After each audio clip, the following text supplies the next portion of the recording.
TDP అధినేత చంద్రబాబుపై మండిపడ్డారు విజయవాడ ఎంపీ కేశినేని నాని. నారా దగ్గుబాటి సన్నిహితులే డ్రగ్స్ ముఠాలో సూత్రధారులన్నారు ఆయన. వాళ్లే 25,000 కేజీల మాదక ద్రవ్యాలను విశాఖ తీసుకొచ్చారని గుర్తు చేశారు. ఆంధ్రప్రదేశ్ పేరును చెడగొట్టేందుకు చంద్రబాబు విశ్వ ప్రయత్నాలు చేస్తున్నారని నాని ఫైర్ అయ్యారు. గోబెల్స్ ప్రచారంలో ఆయన్ను మించినోళ్లు లేరన్నారు కేశినేని నాని. గారు సంగతి మాకు తెలియదు కాదు. నిన్న కంటైనర్ పట్టుకుంటే సంధ్య ఆక్వాన్, అది సంధ్య ఆక్వాన్ అనమాట.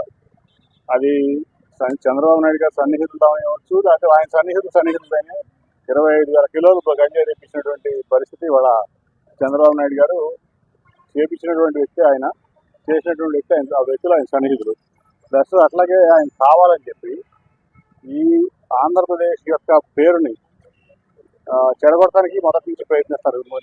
ఎప్పుడైతే జగన్మోహన్ రెడ్డి గారు ముఖ్యమంత్రి అయ్యారో ఆ రోజు నుంచి కూడా గ్లోబల్స్ ప్రచారం చేస్తూ నేనైతేనే అభివృద్ధి ఉంటుంది, ఇంకెవరైతే అభివృద్ధి ఉండదు, నేనైతేనే సంక్షేమం ఇస్తాను అని అబద్ధాలు చెప్తూ మళ్ళీ ఇట్లా కూడా ఈ ఆంధ్రప్రదేశ్ బ్రాండ్ని దేశవ్యాప్తంగా ప్రపంచవ్యాప్తంగా ఒక చెడ్డ పేరు తీసుకొచ్చి, ఒక మచ్చ తీసుకొచ్చి ఆయన ఒక రకమైనటువంటి సైకలాజికల్ ఆనందాన్ని పొందుతున్నారు.